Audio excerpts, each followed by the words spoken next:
Hey guys, GHJ here. Here we are, 2024. Alchemy Stars recently had this 2.5 anniversary and episodes 19 and 20 are released, adding more to the roller coaster of adventures within part 2. And soon, we'll be covering all the wild revelations and events that occurred. But before we get to that, we have to take a look at the Twilight Interlude that kicked everything off. After episode 10, Alchemy Stars released a special episode where Navigator goes through an adventure different from anything he experienced before, as well as getting to learn about the history of a very important character within the story. So let's dive in and take a look at what happened in the Twilight Interlude. A lot of time had passed since episode 10. It starts off with Saraz going through self-maintenance. Unfortunately, he fails to do so due to missing an Echo template. Both Navigator and Vice were feeling down about it, not having done anything to fix Saraz sooner. But lucky for them, they now have a clue on how to fix him. After hooking the think tank module from Avidus to Saraz, they receive coordinates to a place referred to as the Dark Zone. As explained by both Vice and Carlene, the Dark Zone refers to the regions located near the Eternal Night, where many eclipse sites are gathered. A very dangerous place where the days are short and nights are long. It's also very heavily dense with dark flow. It used to be a settlement for Orions, but is now abandoned and left to ruin. And it's in this place that the former Undercity 80, also known as the Mire, resides, which is the smallest among the Undercities and used to be a foothold for the Illumina Federation against the Eclipse invasions. But with so many Eclipse sites continuously invading during the Dark Zone War, it was eventually abandoned as well. While the three were discussing it, CO had contacted them indicating that C was aware of what they was talking about. As Navigator was rightfully concerned as to how C knew he wanted to go to the Dark Zone, CO was willing to look up some intel for them in exchange for a favor. At the same time, Carlene also went back to Lamopolis to dig up some more intel on her end. Navigator and Vice were waiting to hear back from the two. Carlene was the first to contact them. She told them about the history of Undercity 80 and how Illumina left equipment behind when they abandoned it, so Navigator might find something he needs among it. Soon after Carlene hung up, CO contacted them next. She was telling them about the level of danger they're looking at with the amount of eclipse sites there, as well as the power core of Undercity 80 running on its last leg. Last thing she told them is that the only way in and out of the Undercity is through a chasm, wishing them luck before hanging up as well. Vice was still waiting to hear back from Phyllis' side, yet soon as he mentioned it, they received a file from her called the Dark Zone Combat Manual. Vice didn't recognize it and both felt suspicious, but knowing they could trust Phyllis' side, they decided to read it. Inside was a list of rules. The first rule stated that combat was prohibited within the Dark Zone unless necessary. This is because eclipse sites in the Dark Zone are more powerful and the dark flow hampers the movements of Orions, which becomes much stronger at night. Navigator was worried about bringing Vice with him as it could get her in trouble with Illumina, but she wasn't going to let him go at this by himself, so they get ready for their journey to Undercity 80. As that happened, the scene takes us to Illumina's safe line, where we see Vivian and Grand Marshal Reinhardt talking about how Saraz is heading for Undercity 80. Even though the committee forbids anyone from exploring the Dark Zone, Vivian was worried about them going to such a dangerous place. Reinhardt wasn't going to stop Navigator from fixing Saraz, ordering a mobilization of troops to be ready to stand by in case Navigator and Vice ends up needing help. Navigator and Vice had now passed the safe line and entered the Dark Zone. Vice could already start feeling the effects. Stating how uncomfortable she felt, they took a look at the manual again where Rule 3 states to avoid combat at all costs in the mire. It then further goes to explaining how the dark flow interferes with communication and how nightfall greatly increases the negative effects. Soon they have finally reached Undercity 80. Just like they were informed, it was completely abandoned and ruined. Navigator made sure to land Saraz in a safe place as he and Vice walked the rest of the way. And already they could feel their bodies becoming heavy from the dark flow, really putting in their minds why the manual states to avoid combat. Unfortunately, that doesn't become the case as eclipse sites had popped out of a nearby crack, forcing their hands and engaged in battle. Even though it was just the first battle of usual eclipse sites, they were already struggling. Navigator even nearly blacked out on the spot, but he was determined to continue forward. They eventually reached where they had to go to enter, but when they got there, it looked more like a huge cliff than a chasm.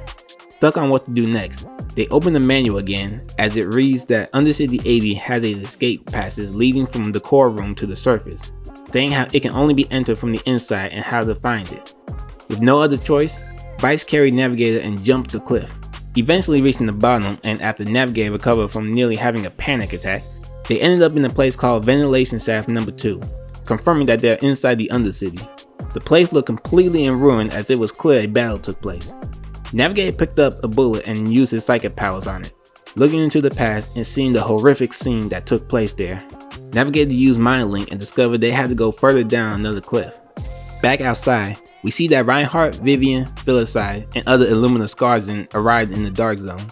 Vivian was worried for the safety of Navigator and Vice, but Reinhardt assured her that she trusts they're alright, especially because she believes in Vice's capabilities.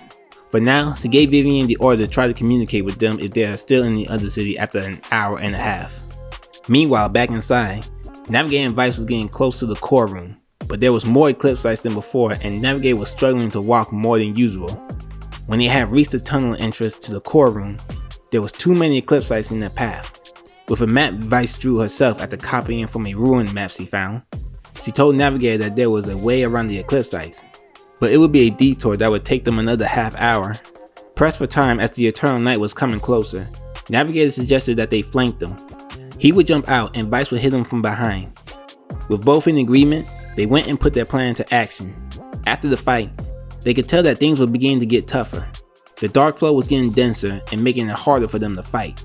Luckily, they're close to the core room and no eclipse sites were around. It was a good opportunity to take a break.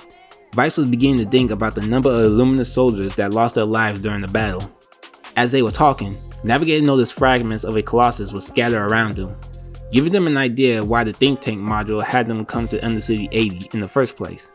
Knowing they're on the right path to fix the rods, Navigator used his powers to see if he can find exactly what they were looking for, but instead he ended up sensing something that was powerful and dangerous. Whatever it was, it had both dark flow and lumina inside it as he stated. The figure was still far away from them, so the two of them carefully proceeded to avoid it. Back outside, Reinhardt had Filicide try to contact Navigator and Vice, but she stated that their signal was gone and couldn't be reached. Vivian suggested to create a search and rescue squad. The Grand Marshal agreed and was going to lead them herself, dispatching the troops as they went off to save the two. As that was going on, in the deeper parts of the Eternal Night, Forsaken was informed of the Illumina troops stationed near the border, and that Navigator was inside Undercity 80, showcasing that Forsaken began to make a move as well, foreshadowing to us what seems to be going to be a reunion between sisters. Back inside the Undercity, Navigator and Vice finally managed to get to the core room, and it didn't take them long to find an echo template that was installed in the core. With it being stuck in there, the two of them worked together to pull it out. Once they retrieved it after a bit of struggle, the power of the entire Undercity went out. But that was only the start of their troubles, as the powerful being Navigator sensed earlier came crashing into the wall. It was an eclipse light unlike anything they saw before. After it was just standing there for a bit, it soon came charging straight at them. Vice went in an attempt to hold it off, telling Navigator to hurry and find a hidden exit for them to escape, but no matter how hard he tried, the exit just wouldn't appear, putting them in a tough spot. With no other choice, they had to run further into the depth of the Undercity, all while being chased by the powerful eclipse light. Reinhardt and her squad were right outside the Undercity, feeling the ground shaking as they could also hear a loud roar. Reinhardt was getting a sense of familiarity, as it seems she could sense and recognize a powerful figure that's inside. Knowing her squad isn't able to handle the upcoming danger, she had the rescue team return to the safe line, as she was going in alone. Forsaken had also just arrived at Undercity 80, telling Fitzgerald to make sure no one gets in her way. As Reinhardt had made her way inside, Navigator and Vice were still on the run, avoiding the attacks from the eclipse site while Vice returns fire, but they were having no effect on it whatsoever. Navigator tried to hold it back with his power, but sensing such strong hatred for Illumina, he couldn't hold it back at all. Being completely overrun by his strength and speed, things were not looking good for the two of them. But when things looked like it was going to be the end, Reinhardt comes in and saves them, single-handedly fending off the eclipse site. After making sure the two of them was okay, Reinhardt had went and faced a powerful enemy by herself, while also calling out to it in a sense of familiarity. The eclipse site had grabbed Reinhardt by the neck and pinned her against the wall, but she showed no signs of feeling in danger, not resisting in the slightest. She kept continuing to call out to it, asking if it remembers the times they spent together on the battlefield, then soon called out its actual name, Helios. It looked like the eclipse site was beginning to come back to its senses, but it didn't last long before going back into a rampage. While the struggle between the two of them kept going on, the room was beginning to be on the verge of collapse. Reinhardt continued to attempt to get Helios back, Suddenly, they hear the sound of a bell. The Eclipsite immediately ran off, climbing up the cliff, and was gone before they knew it. Navigator being confused, Reinhardt explained that the sound that they heard was an Illumina message that informs the arrival of reinforcements and to retreat, before telling them that Helios was a former comrade who fought alongside her during the Dark Zone War. The room was showing more signs of the Undercity beginning to collapse, as the three of them, led by Reinhardt, began to make their way out before becoming buried underground. Reinhardt soon started talking about how in the past she was close to Helios and Forsaken, who went by Nynea before her current transformation. Began mentioning to them about how the three of them grew up together in a hospital and went on to join the army. With the number of achievements they earned during their time in Illumina, the three of them, along with others, became candidates for the committee to choose the next Grand Marshal. As stated by Reinhardt, the committee official name is the Military and Political Affairs Committee of Illumina Federation. They're pretty much the top people that runs the whole federation, even choosing who the next Grand Marshal would be. Not a lot of people know much about them though, as they mainly do things on the low end without going into the spotlight. Later, Reinhardt was able to lead them towards an escape tunnel she knew about, then went on to reveal she was the one that wrote the manual. She explained that she allowed them to go into Undercity 80 as a test of strength. If they completed their mission, she would have pretended nothing had happened, but she didn't expect them to have run into Helios, which caused her to go inside herself to save them. Finally, they reached the inside of the escape tunnel, but unfortunately ran into more Eclipsites. Wanting to see more of his command abilities for herself, Reinhardt let Navigator take the lead as they engaged in battle. After the fight was over, Navigator mentioned how they were having a much tougher time than before. This is because it is now nighttime, when the Eclipsites are now stronger. He then asked how Reinhardt was able to sense Helios. She summed it up as a creative bond from being together for so long, being on the same battlefield and fighting side by side. After Navigator asked, she talked about what happened between the three of them. To Reinhardt, both Helios and Forsaken became the way they currently are due to betrayal, all because of the choosing for the next Grand Marshal, and even explained what it means to be the Grand Marshal of the Illumina Federation. Soon, they reached the end of the tunnel, ending up in a new part of the Undercity. When they made it out, Navigator wanted to know how Helios turned to an Eclipsite, as he didn't sense a seed in him, but Reinhardt herself didn't know the answer to that question. Vice wanted to know what happened when they fought in the Dark Zone War. From what she was first told, it started off as a mission by the committee to retrieve lost scientific materials from Undercity 80. They was initially told there wasn't many Eclipsites, but this turned out to be wrong, as Eclipsites swarmed them before they could even reach the warehouse, losing 20% of their squad at the time. By the time they finally retrieved their target, nighttime had fallen, and things went from bad to worse. Eclipsites became much stronger and started charging at them. Reinhardt, Nynea, Helios, along with the rest of their squad, were continuously being overrun by Eclipsites. It was just complete chaos at the time. Reinhardt mentioned she was able to break through and get to the other side of the safe line, hoping to bring back reinforcements to save the others, but the Undercity had submerged and collapsed. To this day, Reinhardt still regretted leaving behind her comrades that day, and she couldn't take the risk of bringing regular soldiers to the Dark Zone. It was a complete no-win situation, to which Navigator couldn't agree with the decision that she made. They once again hear the sound of the bell from earlier. Thinking Helios is nearby, Reinhardt wanted to try one more time to bring him to his senses. The three of them finally managed to make it out of the Undercity. They see Helios searching around for the source of the bell while surrounded by nearby Eclipsites. The plan was now to give Reinhardt 5 minutes in order to reach out to Helios. Meanwhile, Navigator and Vice would distract the other Eclipsites. While putting their plan into action, once again they hear the sound of the bell. It turns out that Forsaken was the source of it, appearing before them to their surprise. She came because she was interested in what happened to Helios herself, and wanted to use him for an experiment, knowing that he still hasn't forgotten about that day. Forsaken used her powers on Helios, and this caused Navigator to pick up on memories. There we see Helios and Forsaken fighting off the Eclipsites, waiting for Reinhardt to bring back reinforcements. It was a terrible situation. They were running out of ammo quickly while constantly being swarmed by the enemy. Dawn had came and Helios suggested to them to make a break for it. As they ran to escape, the ground was breaking and Helios fell through. Now he was alone and on the verge of death, in the deepest part of the Undercity. The days continuously went by, desperately waiting to hear the sound of the bell, until eventually, he figured he was truly abandoned by the Illumina Federation. The current Helios had now went berserk. The levels of dark flow was rising so strong, he transformed yet again into a more monstrous form. Now they have to deal with this stronger version of Helios as well as Forsaken, who joined the fray and still blames Reinhardt for abandoning them that day. With no other option, Reinhardt had to take him head on, with Navigator and Vice providing support. It was an intensive battle that only someone like the Grand Marshal could survive in. Helios had went back to his previous Eclipsite form. Forsaken thought it was time to bring things to an end. She began concentrating Dark Flow by gathering the life force from all the nearby Eclipsites, forming an attack alongside with Helios that's big enough to destroy an entire Undercity. Navigator could feel the intensity of the Dark Flow as they began to release it. Both he and Vice couldn't make a single step as they fall to the ground. Even with all his might, Navigator was helpless against the dominating opponents. But it wasn't over yet. As Reinhardt was still standing, a light shining bright from her was fending off the Dark Flow. She put everything she had into attacking and clashed with Forsaken.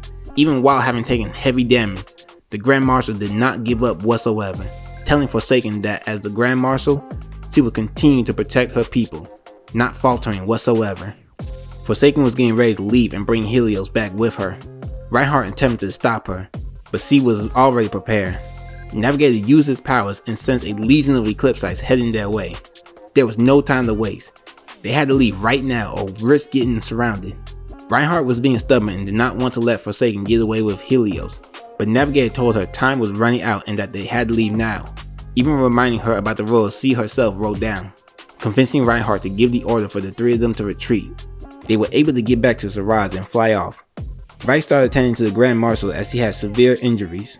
After hearing Vice saying the words medical treatment, Siraj had automatically scanned the area and informed them to install the Echo Template repair module, completely forgetting that they had a new template on them. Siraj instructed them to install the new template to upgrade the life support system. Once they did, the template began to change appearance, upgrading the life support system and was ready to be used. They put Reinhardt in there as there was no time to see if it was completely safe. Now they can only hope that she will be able to recover. But things didn't stop just there. Siraj began to resume repairing his Echo Template, telling Navigator and Vice to install the standard database plugin. They was confused as to what was happening as it started searching for a nearby plugin, stating that one can be found at the Colossus maintenance base, and the closest one to them was at Aeroville. Now Navigator has a clue to fixing Siraj, requiring him to go back to his homeland. Soon after, they get a communication request from Illumina, receiving a call from Eisen, an intelligence officer from Illumina, a role that requires soldiers to scout and gather information for missions. He told them that a medical team will be ready for them at the defense line. After they hung up, Reinhardt had came out from the support system, impressed by the Calistite technology and how good it is. Navigator interrogated her some more about the days she came out of Undercity 80, not believing that she would outright abandon them. When she had returned from the Dark Zone, she was desperately begging them to send reinforcements in order to save the others, but they didn't show no signs of concern, and she was ready to go back herself if they didn't plan on saving them. But they went and restrained her and put her to sleep for 3 days, being too late by the time that she woke up. Forsaken was able to come out alive later on, and at that point, their relationship had already been broken, and Reinhardt was hoping that Forsaken would just blame her and not the Federation. With all that cleared up, they now arrived back at the safe line. No doubt that Navigator would get questioned. The Grand Marshal advised him to tell the truth about everything that went on in Undercity 80 before heading off. With everything said and done, Navigator had to start making plans on going back home to Aeroville, bringing us an end to the Twilight Interlude. Man, did we go through a lot, and this is just a prelude to what's to come in part 2, where the story has really begun to pick up, discovering mind-blowing secrets like ancient history and the Calistite, and introducing characters who play a heavy role in things to come. It's just continuously an insane journey. This is looking to be the most work I put into a lore video so far, and I'm sure there's going to be a lot more work when going through future episodes, especially when I'm planning on covering all of part 2 by the end of 2024. Until next time, may the truth bless you.